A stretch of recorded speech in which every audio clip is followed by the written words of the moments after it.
Рядовой Хапасова, рота охраны аэродрома. Его знает каждый житель России. Вилли Хапасала в русском кино появлялся не раз. Теперь он снимает фильм о нашей стране, а точнее о Республике Татарстан.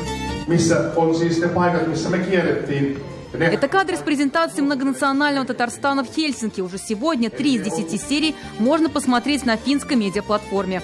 Там и то, как Вилли гуляет по центру Казани, и как общается с помощником президента республики и имамом мечети Марджани, и даже как готовит традиционный балеш. Все, конечно, на финском. Я в училище финский изучал. Зато все герои местные. За 2 недели съемочная группа побывала в Свияжске, Камском устье, Тетюшах, Болгаре, Чистополе, Челнах, Елабуге и Лаишевском районе.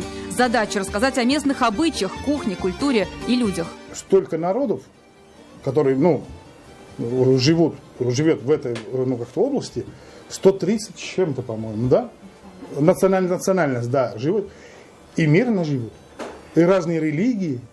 И это просто такой показатель в сегодняшнем мире, что это дорогого стоит. Это больше всего впечатлило гостей из Финляндии. Тогда, больше 2 месяцев назад, съемки только начинались.